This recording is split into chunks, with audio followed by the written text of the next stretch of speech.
The most painful cave deaths of all time. Sterkfontein Cave Incident. It was September 29th, 1984. A cave explorer named Nuno Gomes was exploring unmapped sections of the Sterkfontein Cave in South Africa. He was accompanied by his two friends, Peter Verhulsel and Malcolm, and together they planned to lay a guideline from the entrance to the farthest point of the wet cave area known as Milner Hall. The plan was for Nuno to go in Oh, it's and an place open the cave. guideline, while Peter and Malcolm waited outside, assisting him from the surface. Nuno plunged into the water and successfully laid the line, covering a distance of 396 feet from the entrance to the end. Happy Jeez, because that's of the so success, long. the three decided to go back in and follow the new guideline. Once they reached the air pocket at the end, they were satisfied that they had successfully mapped this cave section. So All they right. turned around and began to head out, following the line. As Nuno led the group, he suddenly felt Malcolm touch him. Malcolm was signaling that Peter was no longer behind them. Nuno went back What? to see where Peter had gone and noticed that he had entered a side tunnel. Nuno tapped Peter to get his attention and signaled him to return to the guideline and exit the cave. As they headed back, however, Peter disappeared again. This time, What is wrong with Peter? Peter trying to sabotage them. Nuno and Malcolm assumed he had taken the other exit, avoiding the tight squeeze they themselves used, so they did not go back to look. Dude, what I don't understand is how do people enjoy this? I mean, I get it if you're gonna go cave exploring and there's a reward, like let's say there's like a beautiful, like glowing area where you, but like some people just go inside of a cave through like a 1 inch thick hole for the satisfaction of going through a 1 inch hole. It makes no sense to me. Why would you want to do this? Why? What are you gaining from this? What's the benefit? Can someone explain to me what goes through your head? Like, oh yeah, I think we should go through like a 1 meter tall hole. I think that'd be perfectly fine.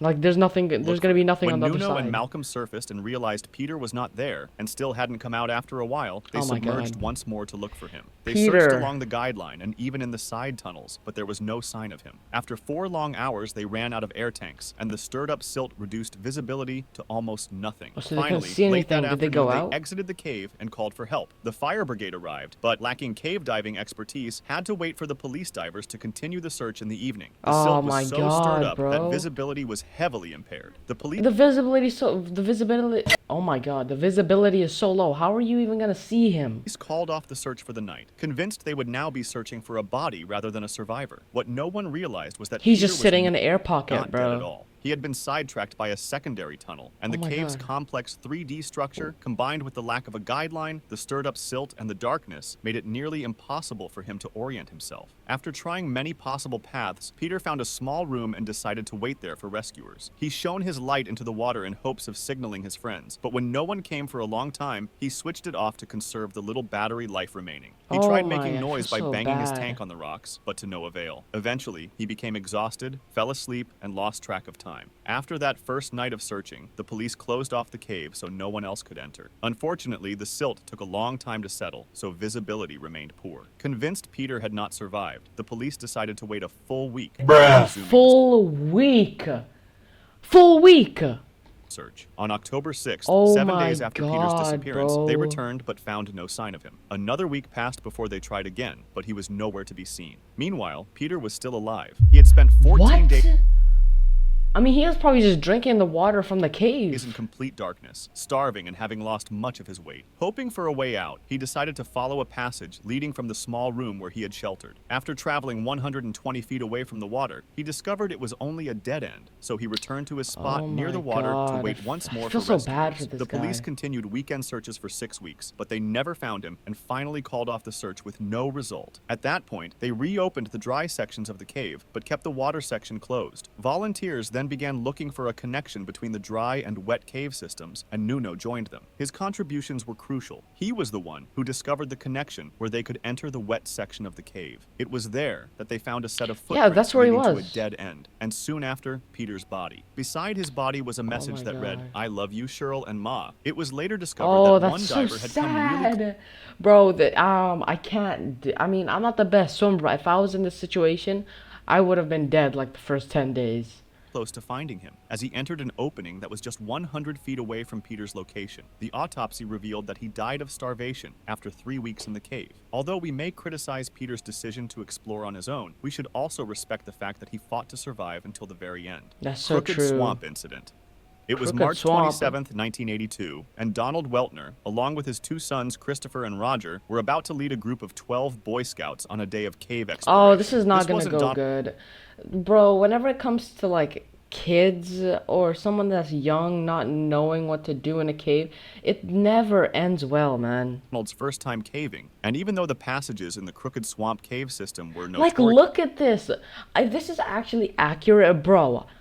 That is scary. And that's like, oh, so he can fit through there. Yeah, he can fit through there, but at what cost? seriously narrow, he wasn't too concerned. Donald was bigger than the other participants, so if he could get through, the rest of the group could too. At 2 Okay. o'clock, they entered the cave through its 16 by 28-inch entrance and stopped in a That's room not a inside. lot. Donald was on the eastern side and noticed several smaller tunnels leading from the room. However, because they weren't sure which passages would be too narrow, Donald decided to check one. It involved a tight squeeze but appeared to Bro, open that's to like a another slide. section, so he tried to push through. The squeeze measured 18 by 20 inches, so tight that he couldn't move his arms Bro, that's backward or lift his nothing. head to see ahead. He was followed by his sons, and while moving forward thanks to the mud making the terrain slippery, he reported back to them what was happening. Everything seemed normal until something unexpected occurred. As he pulled himself along, he realized the ground below him was disappearing. Donald slipped down into a tight crevice, Oh, and the slick mud prevented him from stopping his slide. His hands were trapped, leaving him no leverage to pull himself up. Making matters worse, the path angled about 30 degrees, so he had to fight against gravity. The crevice was just 5 inches wide, and the slippery mud caused his body to settle more and more. He told his sons to pull on his feet, but after several failed attempts, he told them to get the other adult in the cave, Jim.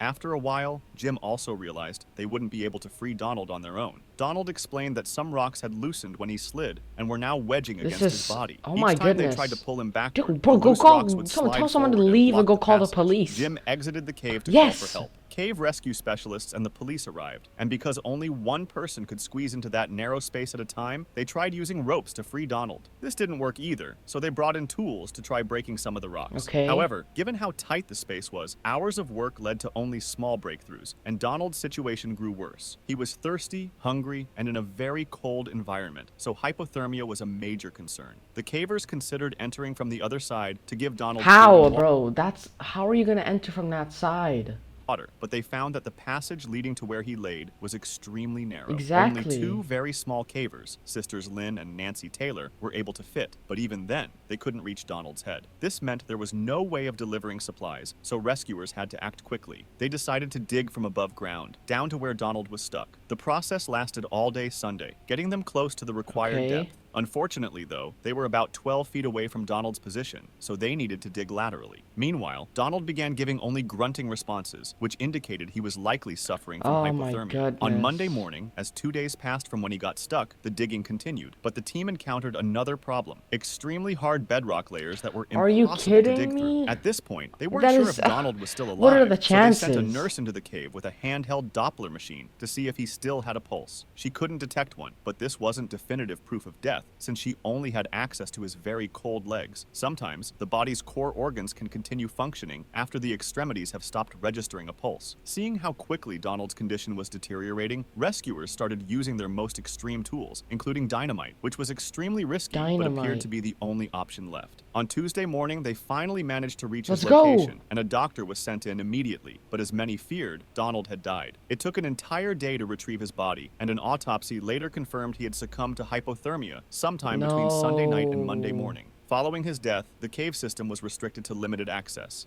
Agent Allwed incident. That is Roger crazy.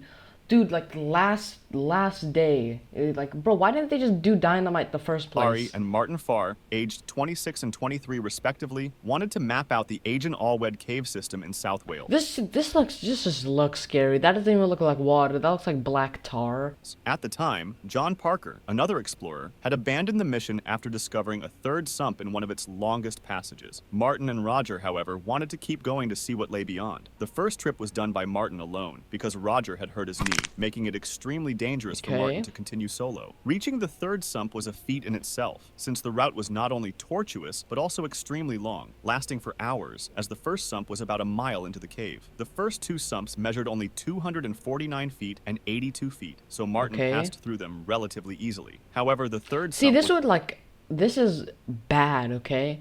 Like first you start over here, okay? You start here, you work your way, and then boom. you gotta drop down into water, and then you gotta go. You gotta swim underwater over here, then you gotta go, and then you gotta boom, another drop down. And you gotta go. This doesn't make sense. How is this water like this? I mean, I know this isn't like an accurate depiction, but you gotta go into more water, and then this is probably that looks tight as hell. You gotta go up. Swimming up isn't the hardest thing, so you swim up. But then how do you get up from here? Because there's no water that can just lead you over here or up here. There's just water over here. Was much longer, and nobody had fully explored it yet, so Martin could only hope he had enough air to reach the end. Fortunately, he managed to swim through it, about 850 feet, and I on could the just other be side an he found idiot, something but else interesting, a zigzagging passage, roughly oh, 1,800 feet long, leading to another sump. 1,800 Nobody feet. had known about this fourth sump, and Martin realized he probably wouldn't have enough air to explore it and then return. He spent the next 4 to 5 hours heading back out, planning to wait for Roger so they could tackle Sump 4 together on the next trip. When they returned on June 15th, Okay. 1974, both Roger and Martin brought extra air tanks. They successfully reached Smart. Sump 4 and began diving it with a guideline to help map the route. After about 400 Okay, feet, so far these guys look like the smartest people. They like mapped it out, and then we were like, okay, we're gonna take a rest. We're gonna plan this out properly. We're gonna bring a line with us so we don't get lost. Roger finished his guideline. These people and he are had the most sinus prepared. problems, even though it wasn't the first time. Oh, he Despite has this, they problems decided to in his continue. nose. Martin then took out his own guideline and they kept going, but they made an important mistake. In cave diving, there is a concept called Oh, the no. rule of thirds for air consumption. If you use 1/3 of your air supply on the way in, you need another third to get out, leaving the final third as an emergency reserve. They had already used their first third and should have turned back when Roger's line ran out, because Roger had a smaller tank than Martin. Martin Why? assumed Why did he have a smaller tank? They should have just had the unequal tank. Roger would head out while he continued forward. He I eventually don't care if you don't have money. If you're gonna do something like this, you gotta have the proper equipment.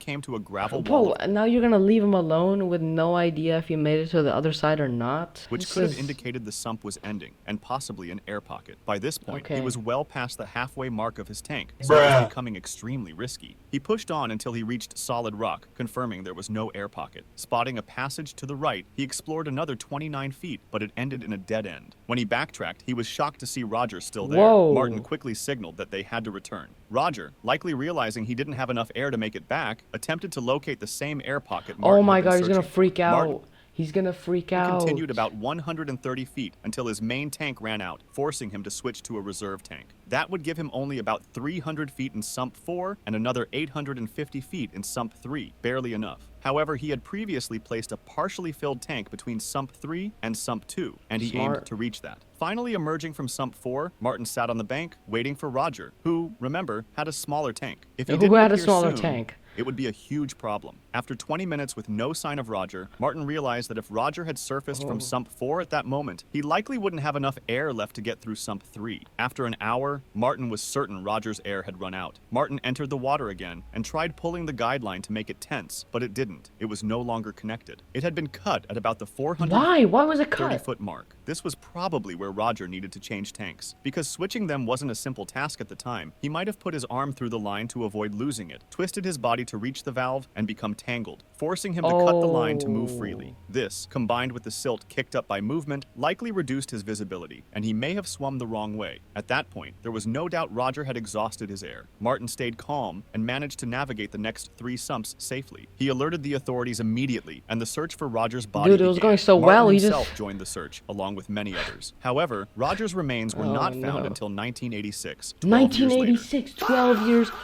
What? Recovering the body was deemed too risky, so it was left in the cave, and a plaque was placed near the entrance of Sump 1 Oh in my Roger's honor. God. In 1987, another explorer passed through Sump 4 and finally located the air pocket, 875 feet in, the very one Okay. Roger and Martin had hoped to find. It was called the Against All Odds Chamber. Martin stated that after this incident, he never broke the rule of thirds again. He went on to have a remarkable diving career. Today, the entrance to the cave amazing. system is locked, and only specific, experienced divers are granted a key. Floyd Collins incident. What? So we're not. Wait, who found his In body? late December 1924, Floyd Collins discovered a cave called Sand Cave, which was easily accessible to tourists because it was near a highway. He quickly struck a deal with the land's owners to receive 50% of any profits from the cave's exploration. Wait, so they get paid? Afterward, People have he to pay to go immediately in the began cave? working there. Since there was no significant entrance, however, many tourists avoided it. As a result, Floyd spent hours every day over the next few weeks digging deeper and deeper. On January 30th, 1925, it was snowing outside, and Oh once no. again, Floyd went into the cave, only to find something shocking. Crawling forward with a lantern, he reached what was known as the turnaround room, called that way because many cavers would stop there and turn around, deeming it too risky to continue. The only way to go That's farther. the smartest thing ever. Like, bro, he can barely. If this is realistic, he can barely fit through here. He can barely fit through here. How does he expect to get through here?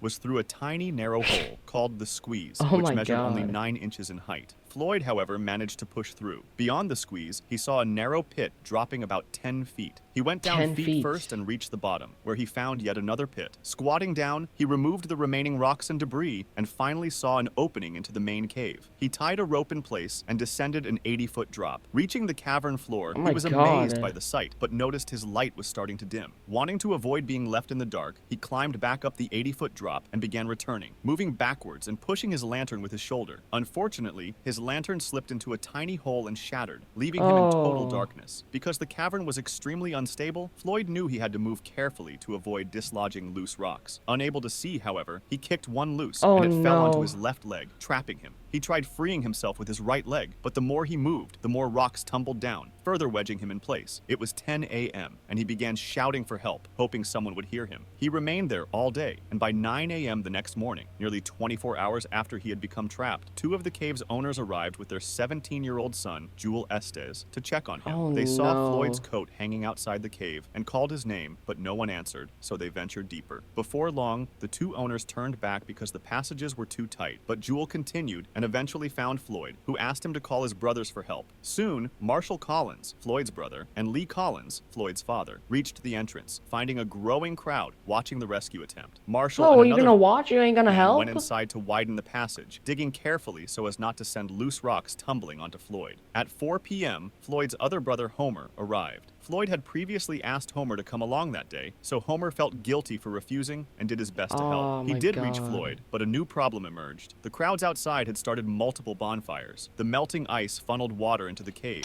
You weird, buddy. You're weird. Bro. Dude. What is with the... why do you need a fire? Why is there a crowd? I'd go home. Creating mud and sending freezing cold water down toward Floyd. After 8 hours with Floyd, his brothers had to rest. Upon emerging, Homer grew furious at the huge crowd, telling people to leave if they couldn't help. However, none of them listened. Reporters began arriving. Dude! Bro, first of all, I hate reporters. If I was a celebrity and a reporter came up to me asking about an incident, I'd be like, shut the hell up, take a fist up your ass, leave. To interview Homer. Tired of the questions, he told them to see for themselves inside the cave. Confusion and rumors spread. Some claimed Floyd was already dead or that the cave had collapsed entirely. Dude. Determined to prove otherwise, Marshall offered a $500,000 reward to anyone who saved his brother. Oh my As God. rumors spread more, however, he went in to check on Floyd himself and found him alive. Floyd managed to free one hand, suggesting they tie a Okay. rope around his chest to pull him out. But as soon as they tried, he begged them to stop, saying he felt like he was being pulled in two. Homer worked continuously, Oh my removing goodness. dirt and debris until he was utterly exhausted and needed medical attention. By Tuesday night, 95 hours after Floyd had become trapped, a reporter named Skeets entered the cave and installed Skeets. a light bulb near Floyd. While removing rubble, Skeets exposed more of Floyd's legs, but still couldn't free him. His story and interview with Floyd were published, drawing even larger crowds. Hotels nearby were filled, and at least 1,000 people gathered around Sand Cave. All this activity further weakened the cave walls, putting it at risk of collapse, though nobody realized it at the time, as everyone was rooting for Floyd. At hour 120, You were rooting for Floyd while jumping around and loosening rocks 23. just for one huge rock to land on his freaking head. the entrance to the pit collapsed, blocking any Oh my God. There's no access way. to Floyd and cutting off I don't even blame this on this guy. I do not blame this guy. Usually I'd blame the people going in the cave. This is not this guy's fault. This guy was just trying to make a cave for people to explore, and now he's in this situation and people are just making it worse for him. Deliveries of food and water. By hour Oh 144, no. a team of workers formed to dig a new tunnel to reach him. The only way they could know if Floyd was still alive was the light bulb Skeets had installed. It was connected to another bulb outside, which would flicker when Floyd breathed. They dug relentlessly, but with no food or water reaching Floyd, combined with the cold temperature, his chances were fading quickly. By Friday, February 13th, the men had nearly reached him, and one worker reported hearing groaning about 10 feet away. However, Okay. at 1:30 a.m. on February 16th, a worker reached Why is Floyd that so and found him specific? already deceased. Initially, No! Floyd's body was left in the cave. After some time, though, his brother Homer arranged for its removal and gave him a proper burial. If you liked this video, subscribe for similar ones or Wow, bro. These videos, I love these types of videos, bro. I say we watch another one. This one is also just called The Most Painful Cave Deaths of All Time. May 28, 1993, when 26-year-old William Coughlin, with a newfound passion for caving, decided to visit a cave in Kentucky with his friends James and Kevin. The cave was James and divided into Kevin. two sections. The historic tour, which was Like, accessible to okay, most visitors. if you're going into a cave that looks like this, I can understand that. Like, there's cool, like, what is this called? I don't know what this is called, but there's like, editor, put an image up of like a cool cave. If it looks like that, I understand you going there, but if you're going further than this into something like this, you don't even know what's on the other side. There could just be like a huge, like, chupacabra waiting for to eat your head. Like, I don't understand. And the more dangerous Wild Tour, reserved for experienced and daring people. After completing the easier historic tour, the guide asked if they wanted to proceed with the more challenging Wild Tour. No. Once they agreed, they were Oh my required God. to sign a document acknowledging the risks involved and absolving the operators of any responsibility. This should have been the first red flag, and Kevin decided to opt out, returning to the safer area. Smart. The remaining group, now consisting of William, James, and 4 other participants, was led by the guide into the Wild Tour. He stressed the importance of staying close and reminded them of the potential dangers. As they descended into the lower sections of the cave, they encountered a 30-foot hanging cable ladder with wooden rungs. After climbing down and going a bit forward, there was a second, shorter ladder. At the bottom of the second ladder, the guide informed the group that the official tour had ended. He mentioned they could explore nearby passages if they wished, but noted that they were running behind schedule and that he needed to step away briefly for a phone call. He left the group at the base of the ladder, and this is when William decided to explore a passage he had Oh, noticed no. earlier. He discussed it with James, who agreed, and William attempted to climb back up the second ladder. However, the climb proved difficult. He was 6 feet tall and weighed 220 pounds. Struggling to ascend, William decided to wait for the guide instead. As time passed and the guide didn't return, William attempted to climb the ladder again.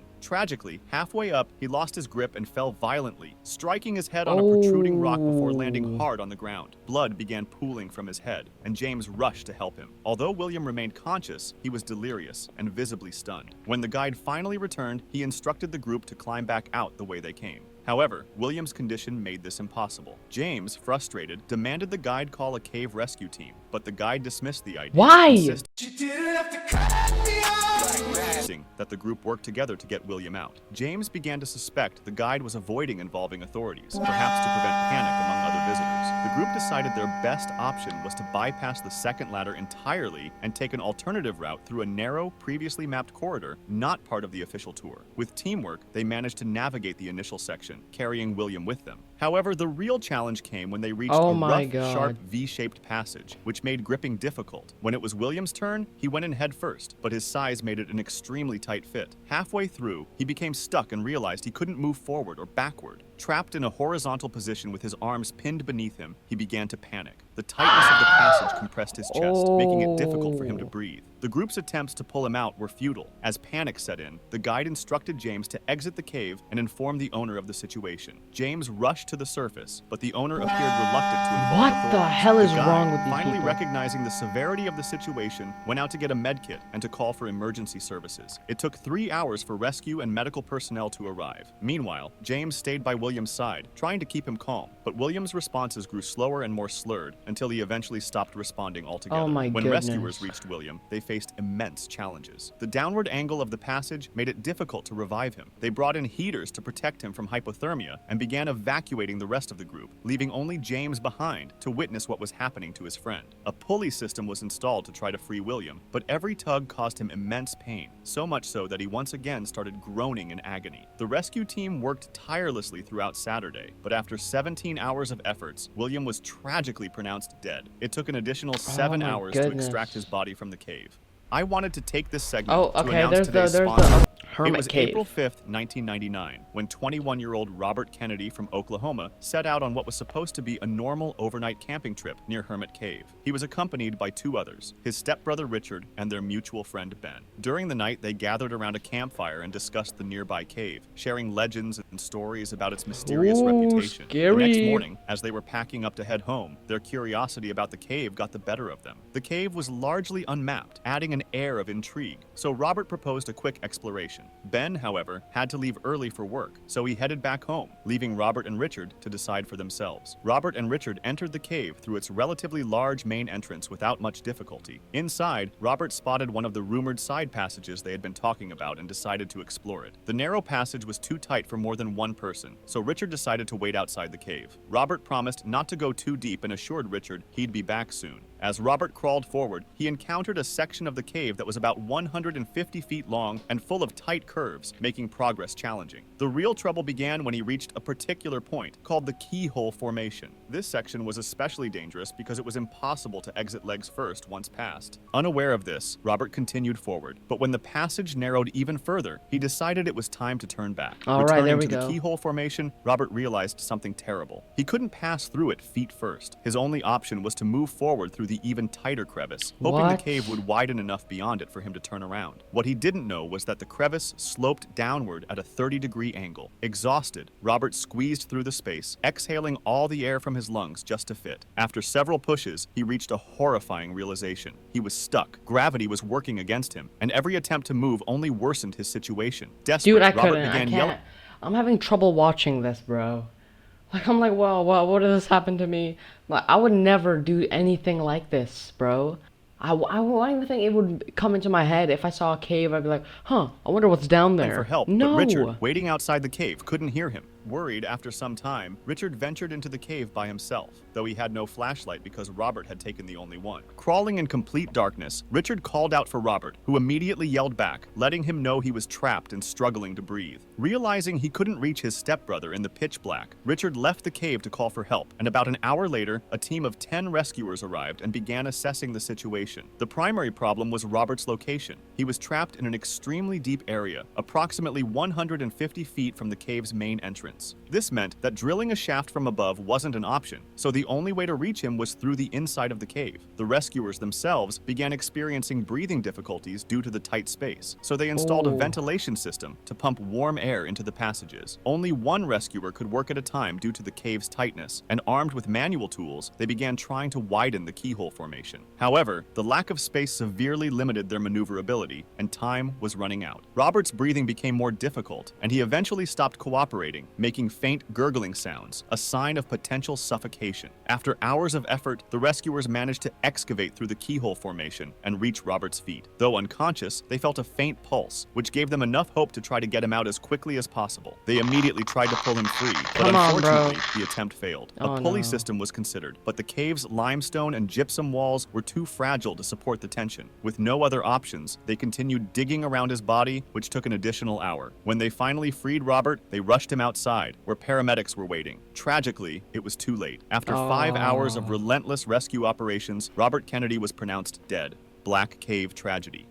In April 1995, That's so Thomas sad. Edward Benning decided to visit Black Cave in Arizona. Having explored the cave before, he felt confident that this would be a relatively safe trip. He entered the cave alone, equipped only with an electric miner's lamp and no helmet. The first part of the cave No was helmet familiar is to him, and crazy. he navigated it without any issues. What are we doing However, right now? at one point, he noticed a secret side passage that caught his attention. Drawn by curiosity, Thomas strayed from the main route he usually took and began exploring the darker, narrower passage. After venturing deeper into the unfamiliar passage for some time, Thomas decided it was time to turn back. But to his Yeah. growing concern, he realized that an hour had passed and he was completely lost. No matter how hard he tried, he couldn't retrace his steps to the familiar route. As panic began to set in, his situation worsened. His lamp started to flicker and eventually went out, leaving him in total darkness, miles underground. With no source of light, Thomas turned to his last resort, a box of matches. Striking one, he managed to create a faint glow that barely illuminated the rocks around him. It wasn't much, but it was better than nothing. He continued forward, using one match after another, but the matches burned out quickly, and soon he ran out entirely, leaving him once Oh again my surrounded by God. absolute darkness. Despite the circumstances, Thomas refused to give up. He devised a plan to leave behind small, useless items as markers to avoid circling back to the same spots. Starving, dehydrated, Oh and my God. utterly exhausted, he pressed on until he encountered the fissure, a narrow crack in the rock barely 4 feet deep. Believing this might be his only chance to reconnect with the familiar route or find a larger opening, he decided to enter it feet first. As he lowered himself into the gap, his hips dropped below the narrowest point, and he suddenly realized his mistake. He was completely wedged. His hips were firmly stuck between the rock walls, rendering him immobile. Using every last ounce of his strength, Thomas tried to lift himself back up, but it was no use. He was now trapped, alone, in the dark, with no one able to hear him. Days passed, and Thomas remained in the same position, growing weaker with each passing So moment. he didn't tell Back anyone home, he was his going wife there? grew increasingly Oh. worried when he failed to return. She contacted the police, who began an extensive search of the caves in the area. Unfortunately, Thomas hadn't told anyone exactly which cave he planned to visit, leaving rescuers to search blindly. Miraculously, rescuers eventually spotted his car parked near Black Cave. A rescue team entered the cave, carefully exploring all the mapped sections. Yeah, he's They there, found some come of on. Thomas's belongings, Oh. including his glasses and shirt, but they missed the secret side passage he had ventured into. Amazingly, Thomas was still alive at this point, though his condition was rapidly deteriorating.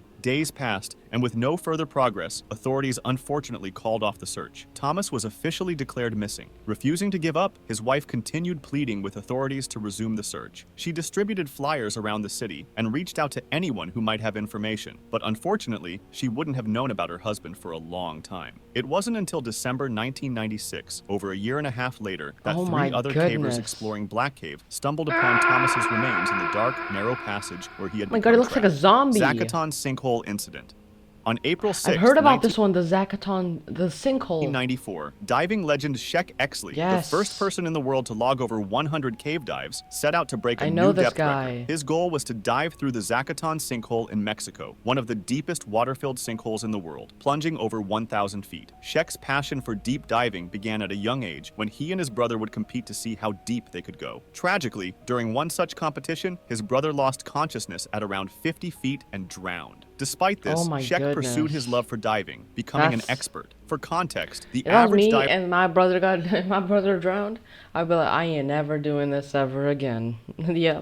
is advised not to descend deeper than 150 feet, with 300 feet considered the absolute limit for experienced divers. Accompanied by fellow diver Jim Bowden, Shek meticulously prepared for the record-breaking dive. The event drew TV reporters who wanted to witness this extraordinary feat. As the two divers descended into the Zacaton sinkhole, they wished each other luck. Although diving together, their dives would be independent. Exley had trained for this attempt, pushing his limits in previous dives. During one preparation dive at Bushman's Hole in South Africa, however, something weird happened. He reached an astonishing depth of 863 feet, but What? experienced Is that even possible? 263 meters, 863 feet? alarming symptoms. He began hallucinating, and his body trembled uncontrollably, Dude, I can barely go underwater in my bathtub. which are classic signs of high-pressure nervous syndrome, or HPNS. HPNS typically manifests at depths beyond 500 feet and is believed to result from the compression of cell membranes in the central nervous system. The condition can cause confusion, tremors, and even hallucinations, making Oh, it God. incredibly dangerous for divers at those depths. To mitigate these risks, So you just become Shek and Bowden so you just planned become to disorientated and just lose yourself and just die. descend slowly, carefully switching tanks as they reached new depths. For the first stretch of their dive, everything went smoothly. However, problems began to arise at around 800 feet. Bowden noticed Obviously. slight trembling in his hands, an early warning sign of HPNS. At 900 feet, Bowden encountered another issue. His air supply was running critically low. His Yo, tank pressure had I don't dropped care if I'm going for a world record. I'll get it next year. I'm going back up. to 1,080 psi, far below the expected 1,800 psi needed to ensure a safe ascent. Keep in mind that decompression, depending on how deep the I would dive have gone up at like 800, go, bro. can take up to hours, which meant that Bowden was now in a life or death situation. Realizing the danger, Bowden began his ascent immediately, hoping he could make it back to the surface in time. Exley, however, was in even greater trouble. At around 880 feet, Oh his my vision goodness. blurred, and his body began trembling uncontrollably. HPNS symptoms, combined with nitrogen narcosis, Oh which which is a condition no. akin to being drunk caused by high-pressure nitrogen, began impairing his ability to think clearly. To steady himself, Exley wrapped his descent line around his arms, but his symptoms worsened, causing him to breathe more rapidly and deplete his air supply at an alarming rate. In a desperate move, he switched tanks, but at such depths, this was not ideal. Disoriented and overwhelmed by his symptoms, Exley became unable to think straight or move. Bowden, ascending cautiously, noticed Exley's descent line with unused tanks still attached. While concerned, he assumed Exley might have successfully reached the sinkhole's bottom and was making his way back up slowly. However, on the surface, the support team grew suspicious. They observed bubbles rising to the surface, but only from one diver, Bowden. A support diver, alarmed, wrote on an underwater slate, Oh, he's "Where's gone, Shek?" bro. She decided to descend to 250 feet to investigate. At 280 feet, she spotted something chilling: two small white squares hanging from Exley's descent line. Upon closer inspection, she realized they were pages from Exley's diving profile, tools he had used to meticulously plan his dive. The realization was devastating. God. Shek was stuck somewhere deep below. Nearly 10 hours after their initial descent, Bowden miraculously surfaced, surviving his own life-threatening dive. Exley, however, 10 a hero hours. that had previously saved numerous other divers, remained in the depths of the Zacaton sinkhole. 3 days later, the recovery team pulled his descent line to the surface, bringing Exley's lifeless What did it body take? Why did it take them 3 days? Why didn't they just pull him out like at the first day, like the end of the Jim first Bowden day? reached an extraordinary depth of 915 feet during the dive, setting a world record for open A circuit world record, but at what scuba cost, diving. bro? Again, thank you to War. Oh, okay, there's the War Thunder. Alright, well, that's gonna be it for today. Those cave deaths are actually tragic. I think the worst one would have probably been the last one that we watched, the drowning one. Or the one where that guy got stuck alone. His hips got stuck. That one was pretty bad too. But anyways, I hope you guys enjoyed that video. If you did, be sure to give it a like and subscribe, and I will see you all in the next one. Goodbye.